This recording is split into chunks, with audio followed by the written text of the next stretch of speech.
예, 하나님의 말씀 창세기 41장입니다.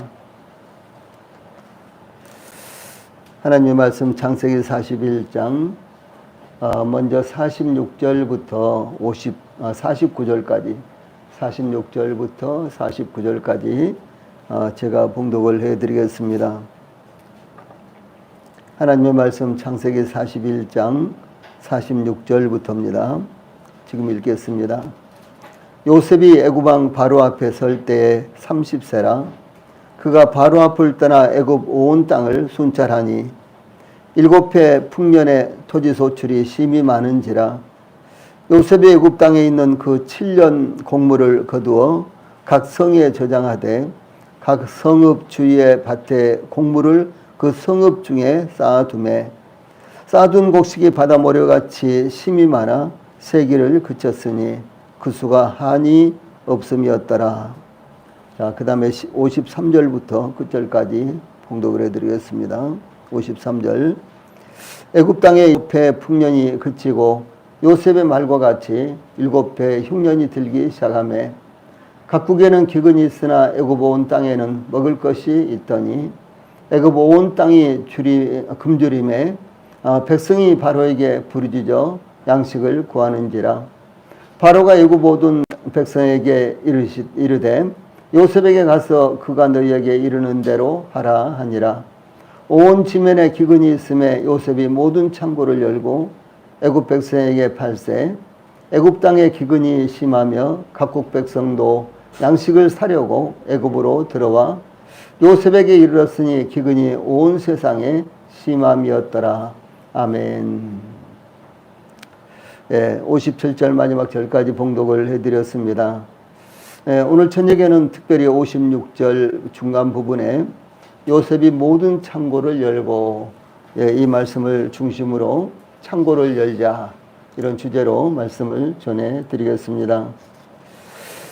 우리나라 동화 가운데 우리가 잘 아는 이야기입니다. 여름 내내 개미는 뜨거운 햇볕 아래 땀을 뻘뻘 흘리면서 부지런히 일을 해서 추운 겨울이 오면 사용하기 위해 양식을 모아두고 쌓았습니다. 그러나 배짱이는 시원한 그늘 아래서 종일 노래만 부르면서 즐겁게 지냈습니다. 그러나 어느덧 추운 겨울이 찾아왔습니다. 개미는 여름 내내 땀을 흘리면서 모아둔 식량이 있었기 때문에 식량을 구하러 들판에 나가지 않아도 되었습니다. 사실 눈이 가득 쌓인 들판에 나간들 식량을 구할 수는 없었습니다. 그러나 배짱이는 쌓아둔 양식이 없었기 때문에 들에서 식량을 구하려고 나갔으나 구하지 못하자 개미를 찾아갔습니다. 개미는 양식을 많이 쌓아두었다는 것을 알고 있었기 때문이었습니다. 배짱이는 이와 같이 겨울이 올 것이라는 것을 예측하지 못했던 것입니다. 혹은 예측하면서도 예비하지 않았던 것입니다. 그러나 그 많던 먹이들이 다 사라지고 밭에 나가서 먹을 것을 구할 수 없는 겨울이 돌아오자 배짱이는 굶주릴 수밖에 없었습니다. 개미는 모든 것을 불문하고 추위와 굶주림에 허덕이는 배짱이를 반갑게 맞이하여 그의 창고를 열고 양식을 나눠주었다라고 하는 동화가 우리를 교훈하고 있는 것입니다. 그러나 함께 쓸 분량만큼 많지 못하여 나눠줄 수 없어 창고를 열지 못한 일이 성경에 기록되어 있습니다. 예수님께서 말씀하신 열처녀의 비유는 기름을 예비한 5처녀와 기름을 예비하지 않은 5처녀에 관한 이야기인데 마태복음 25장 1절로 13절에 그 내용이 나타나고 있습니다. 그들이 기다리던 신랑이 밤늦게 오자 그들의 등불이 모두 꺼져가고 있었던 것입니다. 그러나 기름을 준비한 5처녀는 걱정이 없었습니다. 그들은 기름을 그들이 쓸 만큼 더 준비했기 때문입니다.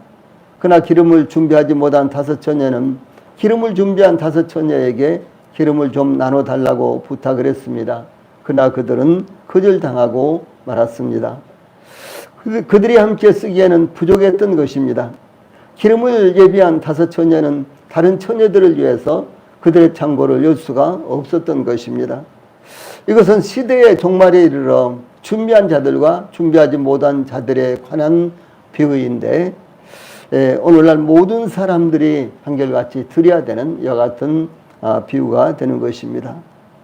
예, 그런데 성경에는 창고를 활짝 열어 아무리 많은 사람들에게 나눠주더라도 없어지지 않고 오히려 더 풍성하게 되는 놀라운 것을 성도들이 소유하고 있다고 가르치고 있습니다. 나눠주면 나눠줄수록, 베풀면 베풀수록, 열면 열수록 더욱 풍성하게 되는 것입니다. 이 세상의 이론과 다릅니다. 우리는 세상이 가지고 있지 못한 것들을 우리의 창고에 넘치도록 소유하고 있습니다.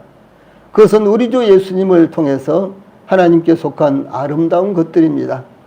그러면 우리가 우리의 창고를 어떻게 열어서 나눠줄 수 있을까요? 제일 먼저 46절로 49절 말씀은 이 창고를 열기 위해서 준비하는 이와 같은 말씀이 나오고 있습니다.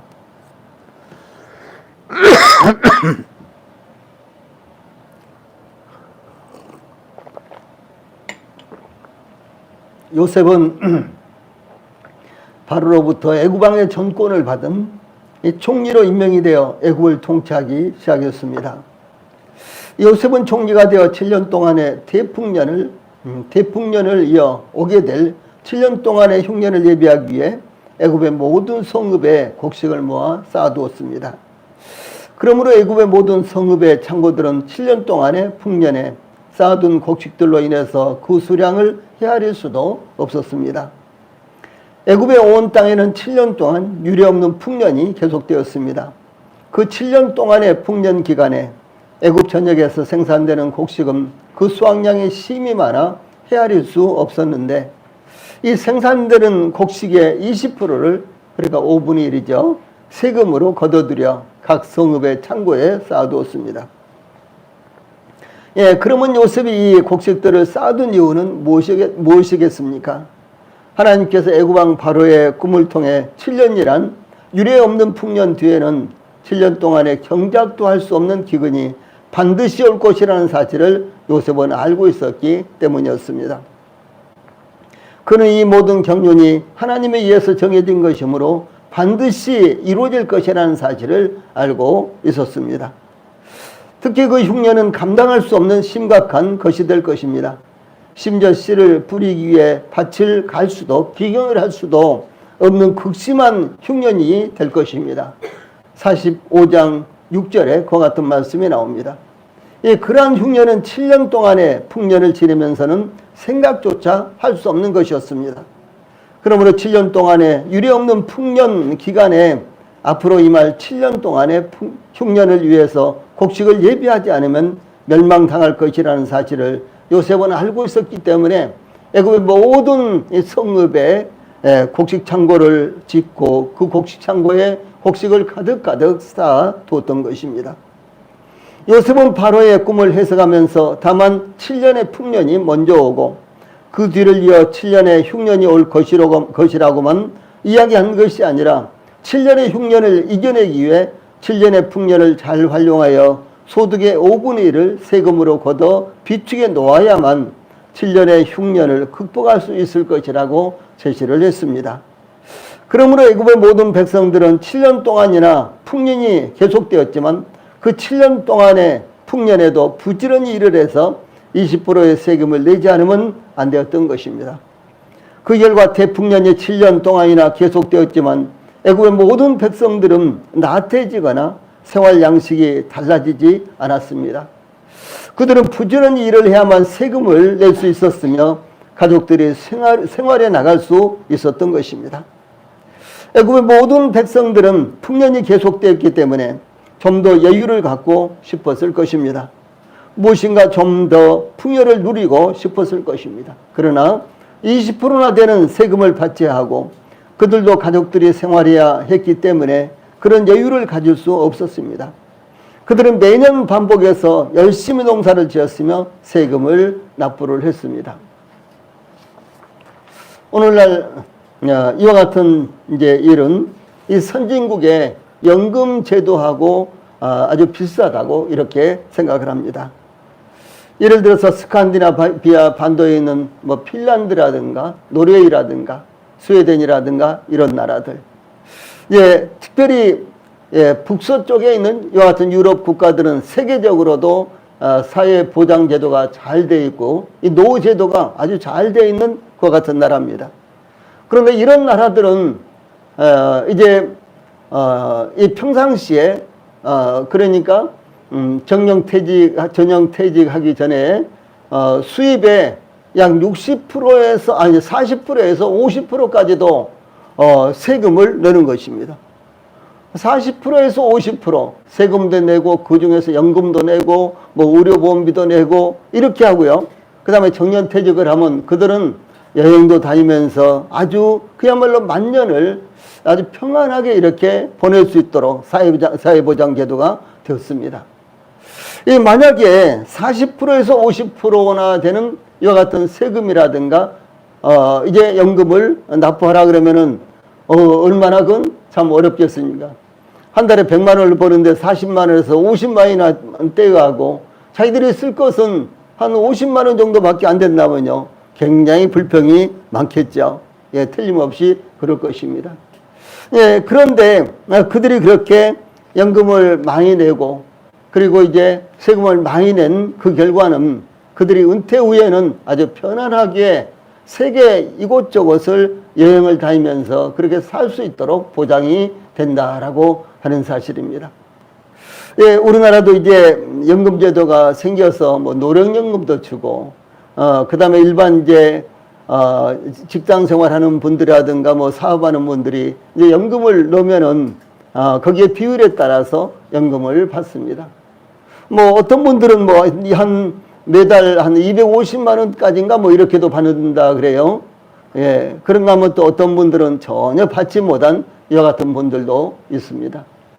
예, 그래서 이제 국민들은 어떻게 해서든지 연금을 적게 떼었으면 하고 또 그런가 하면 세금도 적게 뗐으면 하고 이렇게 하는데 그런데 또 국가에서는 연금을 많이 주기 위해서는 많이 떼지 않으면은 이제 안 되고 또 연금을 떼서 이것이 이제 수백조에 이르는데 그것을 잘 관리를 해서 연금을 좀 불키고 뭐 여러 가지 이제 수입을 이렇게 잘 투자를 해서 이렇게 이제 연금이 좀 더 많아지고 그러면은 좀 더 안정성이 있는데 이제 그렇지 못하면은 이제 연금만 붙고 나중에는 타지도 못할 것 아닌가 하는 이와 같은 걱정 때문에 이제 많은 사람들이 우려를 하고 있습니다.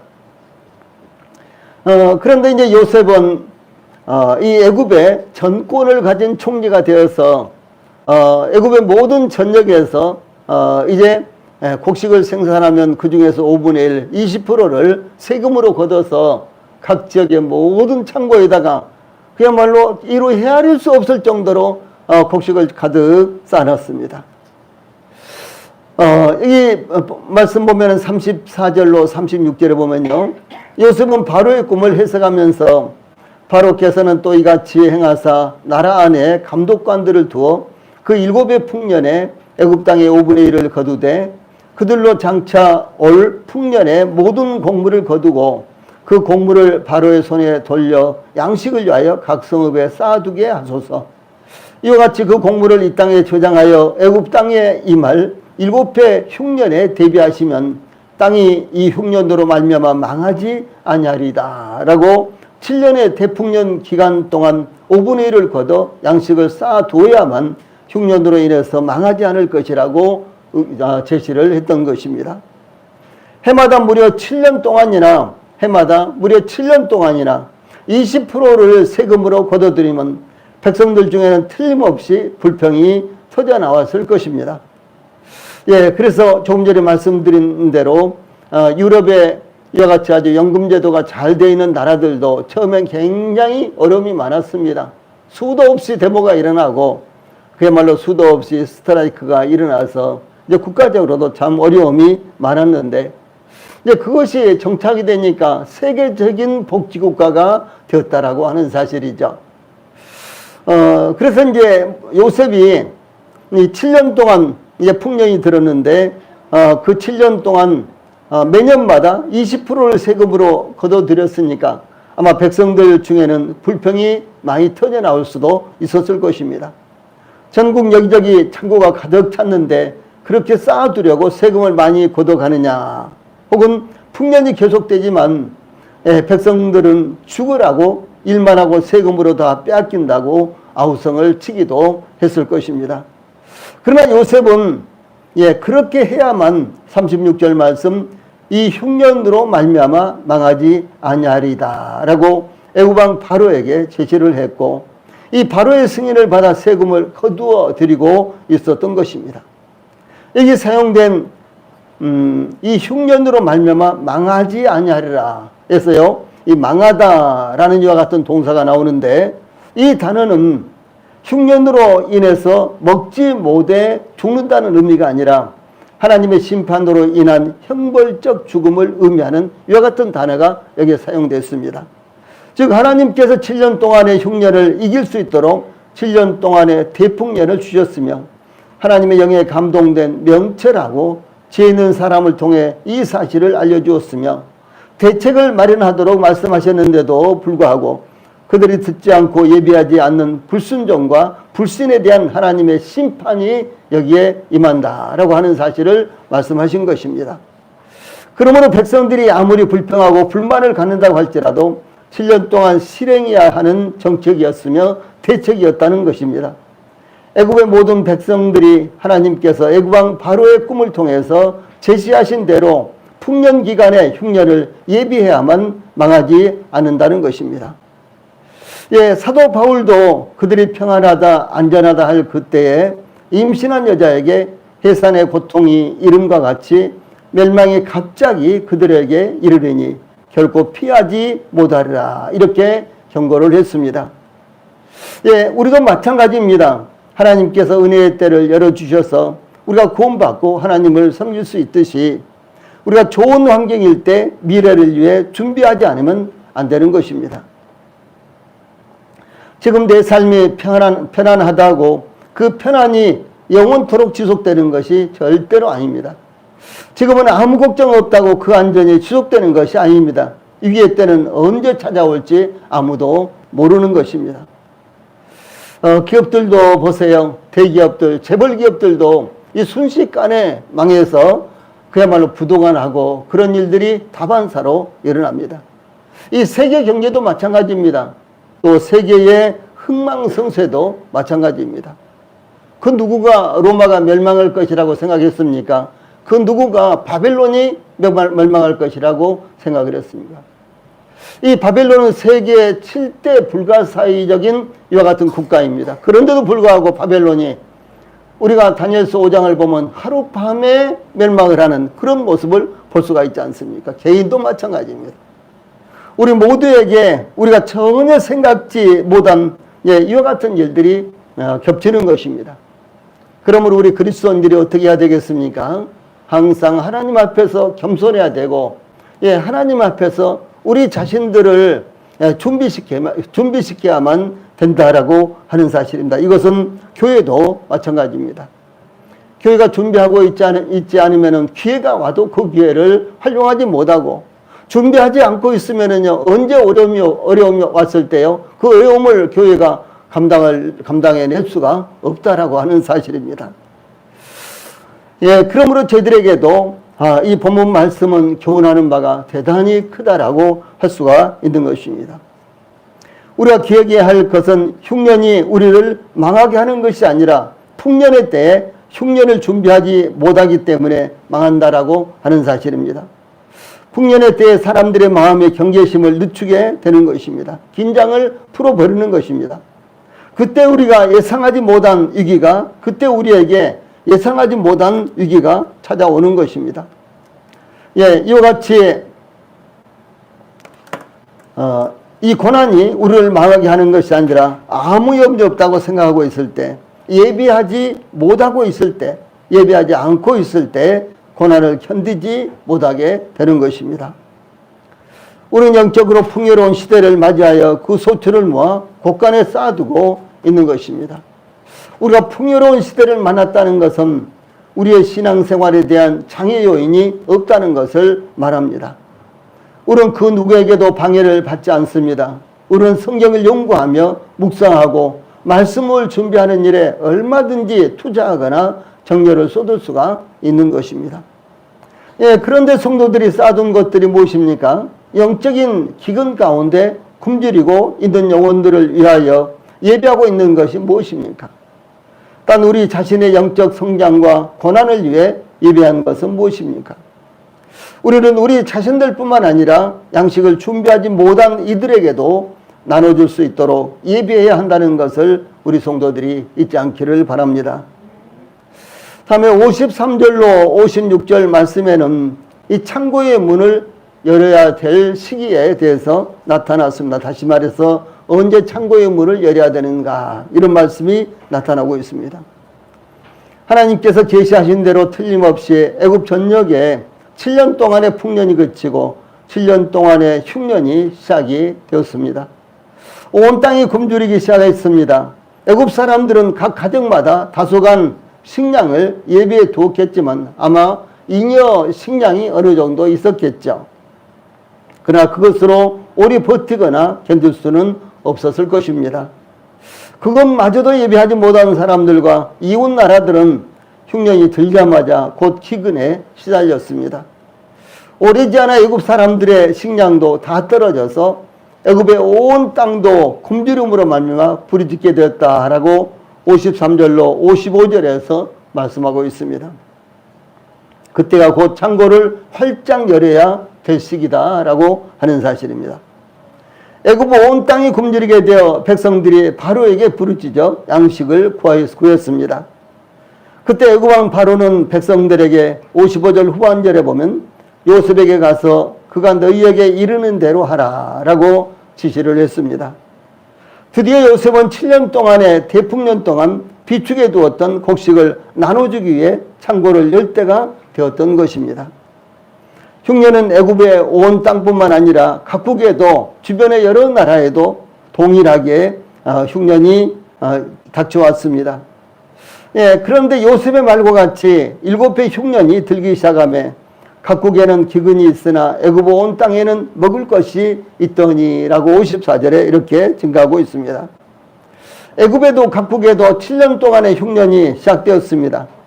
애굽 백성들도 굶주렸고 각국 사람들도 굶주렸습니다. 그런데 애굽 온 땅에는 먹을 것이 각 성마다 가득 쌓여 있었으나 각국에는 양식이 없었다라고 하는 사실입니다.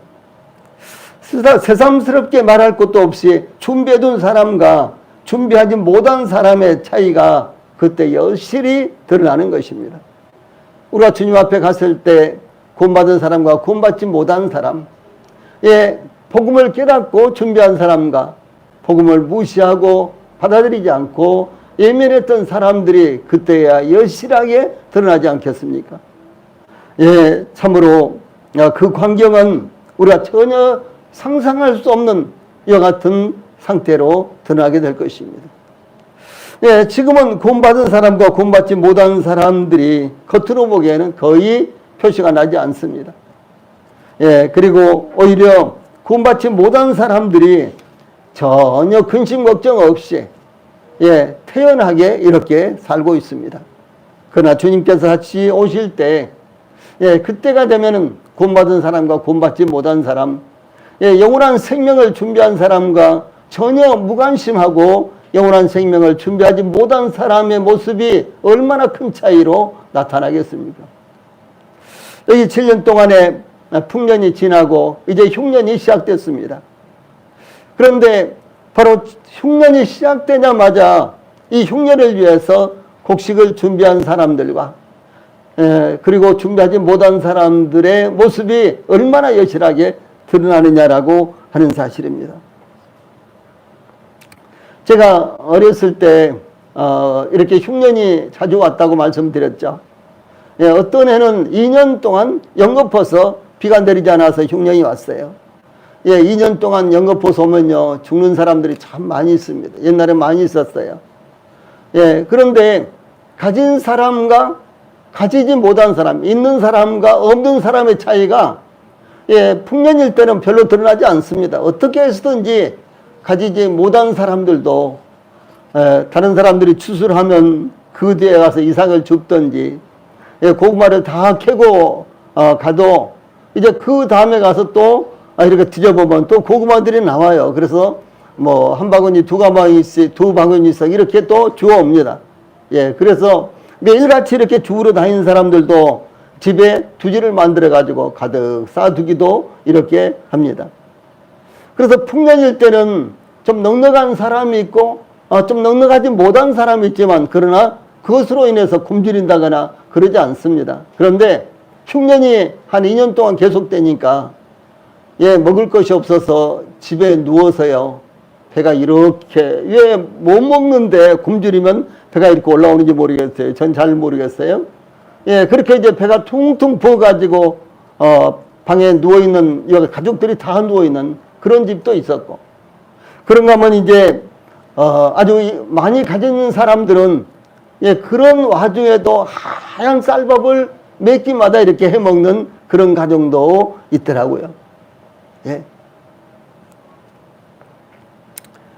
저희들이 초등학교 3급 학년이 됐을 때 우리 친구들, 우리 동네 친구들은 전부 다 도시락이 새까만 보리밥이었어요.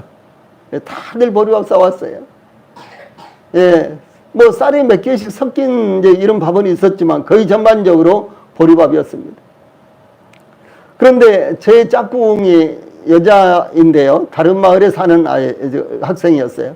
그런데 걔 도시락을 한번 보니까요. 완전히 하얀 도시락, 하얀 쌀밥에다가 고기 반찬, 계란 반찬 쫙 해가지고 왔더라고요. 예. 어떤 날 우리 친구들이 이제 도시락 훔쳐 먹자고 쉬는 날, 이제 밖에 놀러 나간, 밖에 이제 쉬는 시간이니까 놀러 나간 이런 친구들 도시락을 이렇게 열어보고요.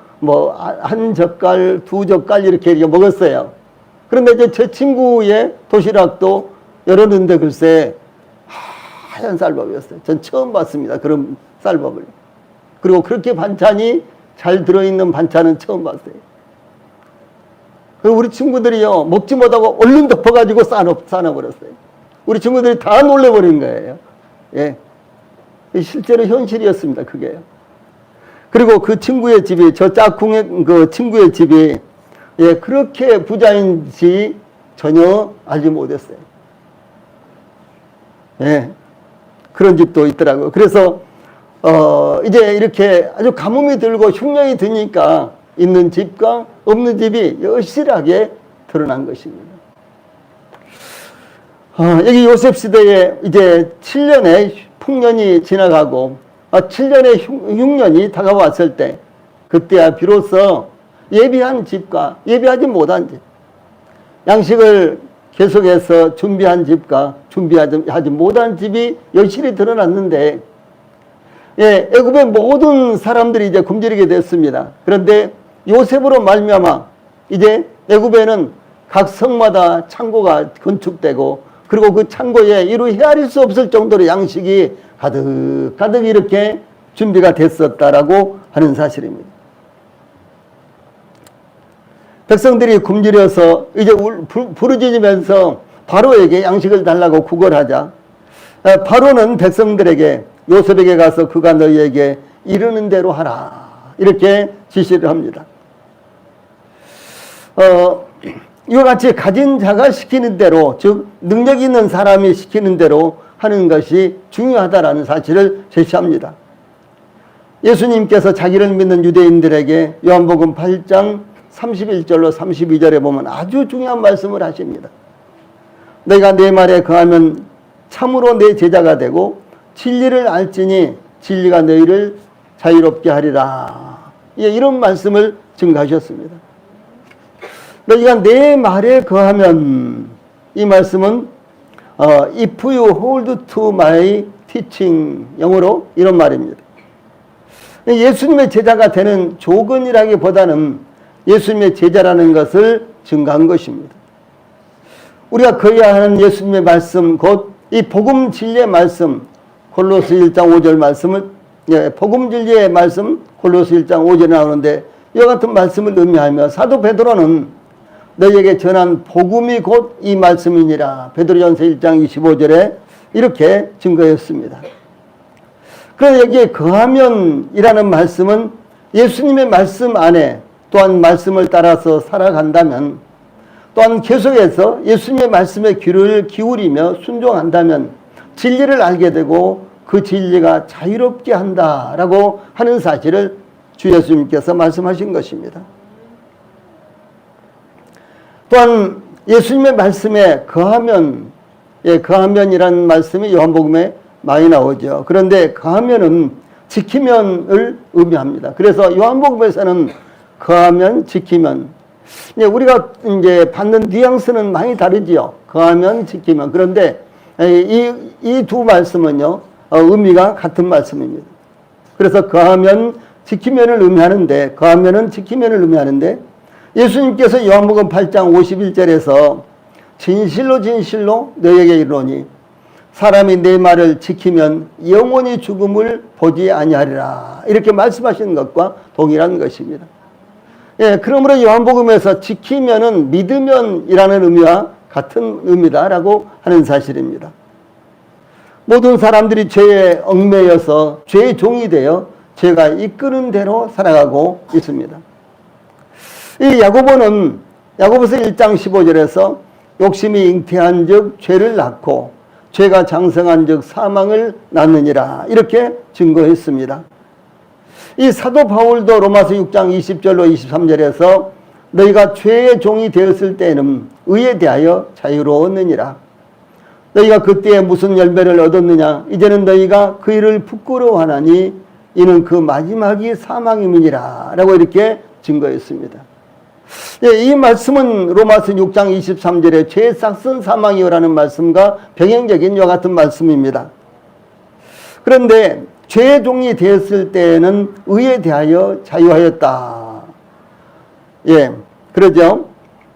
로마서 6장 20절에 너희가 죄의 종이 되었을 때는 의에 대하여 자유로웠느니라. 이제 이런 말씀이 잘 이해를 못하는 그런 성도들이 있습니다. 즉 죄의 종이 되었을 때는 의에 대하여 자유하였다는 것, 이것은요, 죄가 이끄는 대로 살 때는 의에 대해서 알지 못했기 때문에 의와 상관없는 삶을 살았다는 것을 의미를 하는 것입니다. 예, 의를 모르면, 하나님의 의를 모르면요, 의와 상관없는 삶을 사는 것입니다. 다시 말해서 의에 대해서 문외하기 아니기 때문에 의에 대해서 자유하게 된다라고 하는 사실입니다.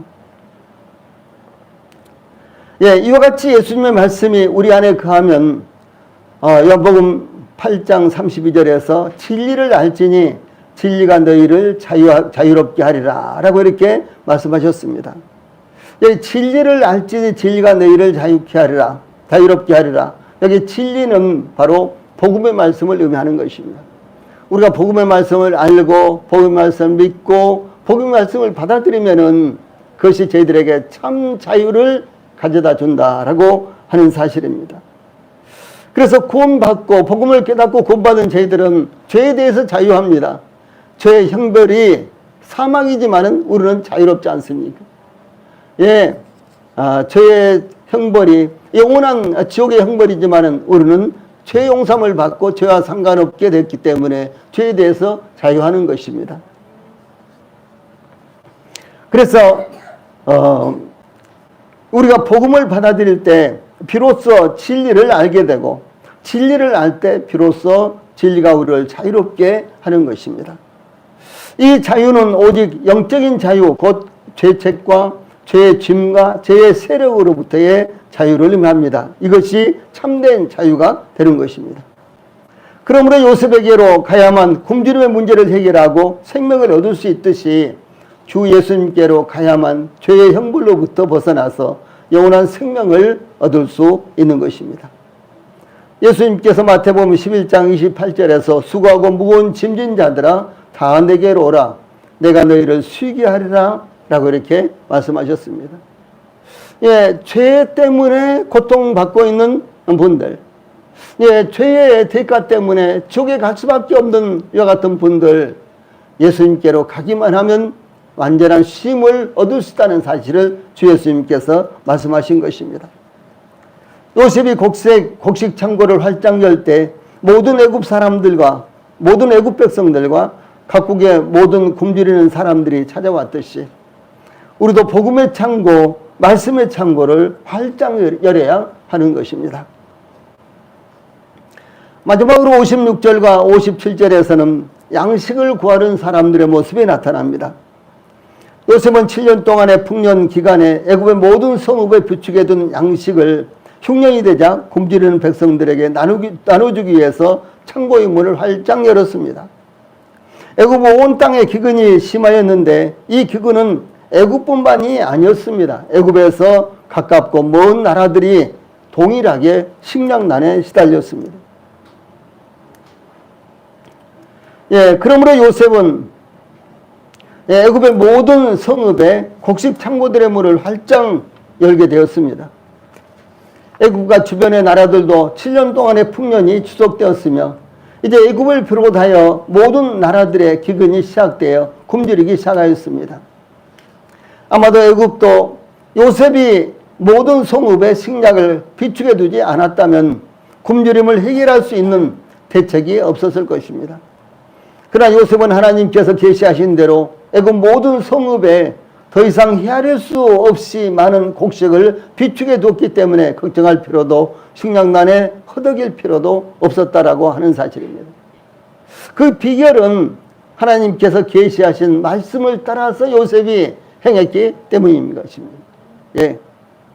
그래서 어떤 상황에서든지 하나님께서 말씀하시는 것을 우리 마음 가운데 받아들이고 그 말씀을 따라서 우리가 사는 것이 비결이다라고 하는 사실을 말씀을 하는 것입니다.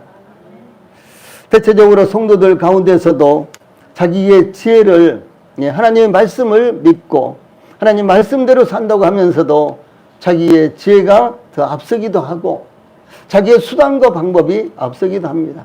그러나 그것이 아닙니다. 우리는 하나님의 말씀 앞에서 전적으로 어떤 경우든지 간에 복종하고 순종을 해야 되는 것입니다. 그러면 하나님께서 저희들을 책임져 주십니다. 그러나 저희들의 생각과 저희들의 방법을 취했다가는 저희들이 책임을 져야 되지 않겠습니까? 온 지면에 기근이 시작되고 그 기근이 심하여 요셉은 모든 창고를 열고 애굽 백성에게 식량을 팔았다라고 여기 56절에 말씀하고 있습니다. 아니 식량이 그렇게 많은데 그렇게 헤아릴 수 없을 정도로 많이 비축해 뒀는데 식량을 무상으로 나눠주지 않고 팔았다라고 이렇게 기록되어 있습니다. 요셉은 헤아릴 수 없을 정도로 많은 곡식을 애굽의 모든 성읍에 쌓아두었지만 무상으로 나눠주지 않았습니다. 백성들에게 곡식을 팔았습니다. 만약 무상으로 나눠주었다면 굶주려 목숨을 잃은 위기에 기근이 닥쳐왔지만 목숨을 잃을 위기에 기근이 닥쳐왔지만 곡식의 귀한 것을 백성들은 알지 못했을 것입니다. 곡식을 나눠주었다면 곡식을 받아서 아무렇게나 취급했을 것이며 당연히 아끼지도 않았을 것입니다. 그러나 곡식을 팔았기 때문에 우리가 이제 그 다음에 42절 이후에 보면은 처음에 돈을 받고 팔았어요. 돈이 다 떨어졌습니다. 동났어요. 그러자 그 다음에는 이제 전남을 받고 팔았습니다. 자기의 논과 밭을 주고요 곡식을 사갔습니다. 아니 논과 밭이 무슨 소용이 있겠어요?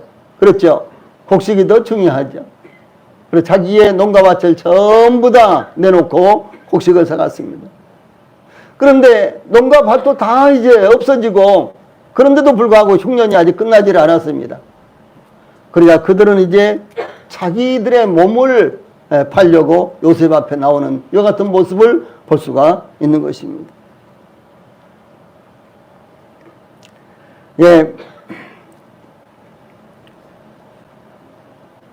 곡식을 팔았기 때문에 곡식을 전략하고 아낄 수 있는 한계까지 그들은 아꼈을 것입니다. 이 양식이 무엇을 주고 사온 것인데, 그렇죠? 그러므로 그들이 양식을 얼마나 아꼈었겠어요?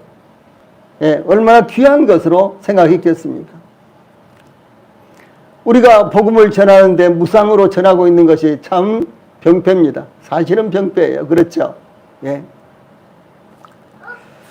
그러므로 복음을 듣는 분들이 복음의 가치를 제대로 평가하지 못하는 것입니다.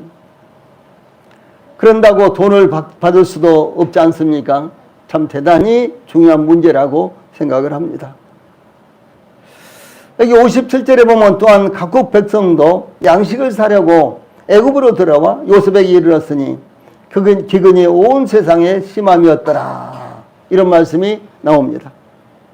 각국에도 기근이 닥치자 양식을 사기 위해서 애굽으로 몰려들었습니다. 애굽에는 곡식이 많이 쌓였다는 소문이 애굽까지 널리 퍼졌습니다. 애굽으로 가면 곡식이 많이 있대. 다른 데서는 살 수도 없어. 오직 애굽으로 가면 곡식을 많이 살 수 있대. 그럼 어떻게 되겠습니까? 모두 다 금과 은과 그야말로 가치가 있는 것은 모두 다 가지고 애굽으로 와서 곡식을 살려고 애굽으로 오고 애굽으로 몰려들었을 것입니다. 홍수가 거의 일어나지 않는 태국에 2011년 7월부터 10월 달까지 계속해서 비가 내렸습니다. 그래서 차오프라야 강과 아주 큰, 태국에서 큰 강입니다. 그리고 메콩강 유역에 우리나라 남한 전체 면적과 맞먹는 그런 토지가 전부 다 침수가 됐어요. 예. 방콕이 제일 큰 도시죠. 그런데 방콕 전체가 다 물에 잠겼습니다. 예.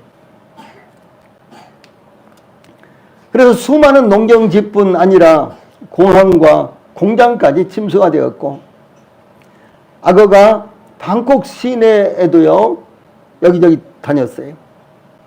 예. 동남아에서 제일 큰 도요타 자동차가 이 태국은 일본에서 아주 오래전부터 엄청나게 투자를 많이 했습니다. 그래서 이 일본이 태국 경제를 완전히 손에 잡고 있다고 할 정도로요. 태국은 일본화 되어 있는 나라입니다. 동남아에서 가장 큰 도요타 자동차 공장이 있는데요. 그 공장까지도 물에 잠겨버렸어요. 생산이 중단됐습니다. 그 외에도 아주 중요한 이 공단에 홍수가 이렇게 겹쳐가지고요. 다들 물에 잠겨버렸습니다. 그래서 우리 남한의 면적만큼 물에 잠겨버렸어요.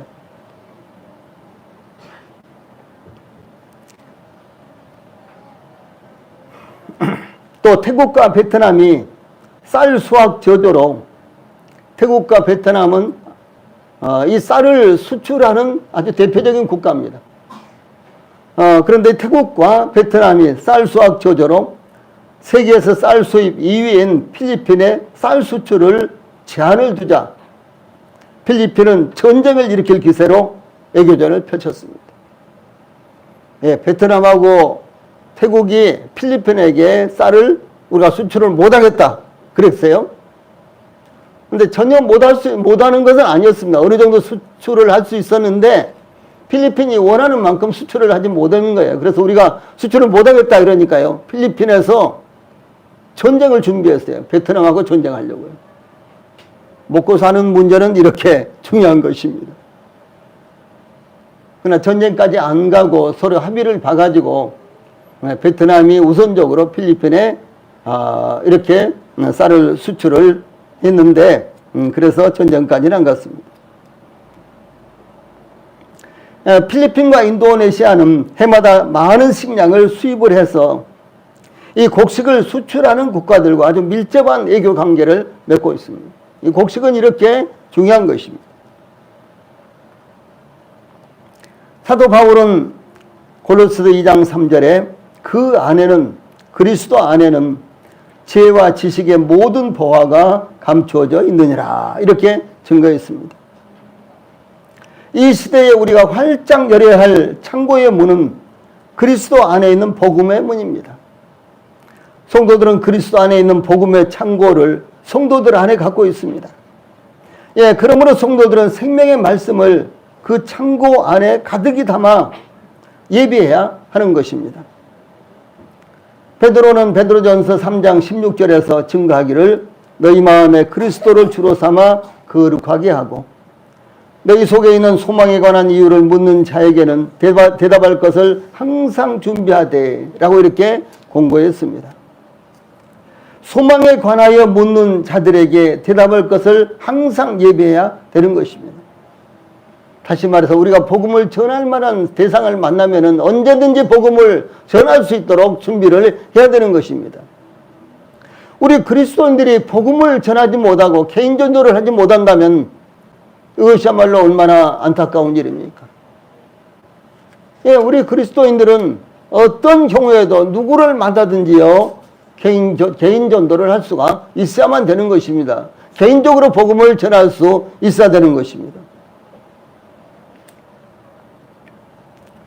그래서 요셉이 그 창고에 헤아릴 수 없을 만큼 많은 곡식을 저장했듯이 우리의 심령 가운데 하나님의 말씀으로 풍성하게 거하도록 해야만 되는 것입니다.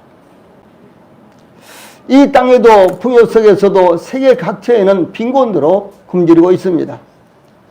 갈수록 식량 문제는 더욱 심각해지고 있습니다. 그러나 그것뿐이 아닙니다. 선지자 아모스는 아모스 8장 11절 12절에서 주 여호와의 말씀이니라 보라 날이 이를지라 내가 기근을 땅에 보내리니 양식이 없어 주림이 아니며 물이 없어 가람이 아니요 여호와의 말씀을 듣지 못한 기갈이라. 사람이 이 바다에서 저 바다까지 북쪽에서 동쪽까지 비틀거리며 여호와의 말씀을 구하려고 돌아다녀도 얻지 못하리니 라고 이렇게 증가하고 있습니다. 이럴 때가 오는 것입니다. 예. 지금은 인터넷을 열어도 하나님 말씀이 수도 없이 많이 올라와 있습니다. 계속해서 증거되고 있습니다. 교회에서도 계속해서 하나님 말씀을 전하고 있습니다. 복음을 전하고 있습니다. 예. 그러나 아무리 복음을 전하려고 해도 아무리 복음을 들으려고 해도 그것을 들을 수 없는 시대가 반드시 온다는 사실입니다. 예, 지금도 많은 국가들은요 복음을 듣고자 해도 들을 수 없습니다. 아예 차단당하고요 들을 수 없는 국가가 정말로 많습니다. 가장 중요한 것은 우리 성도들에게도 영적 빈곤이 더욱 심각하다라고 하는 사실입니다. 우리 성도들은 영적으로 풍성합니까? 풍부합니까? 예, 우리 성도들은 영적으로 만족을 합니까? 그런데 스스로 영적 빈곤 가운데 있으면서도 그 사실을 깨닫지 못하는 성도들도 있다라고 하는 사실이 얼마나 안타까운 일입니까? 그러므로 우리 성도들 안에 하나님의 영적 양식인 말씀을 풍성하게 비축을 해서 우리 자신들을 위해서뿐만 아니라 영적 양식을 필요로 하는 분들에게도 우리가 언제든지 창고를 활짝 열고 나눠줄 수 있어야 되는 것입니다. 그래서 우리의 말씀의 창고, 복음의 창고를 언제든지 활짝 열 수 있도록 준비해야 할 것입니다. 기도하시겠습니다.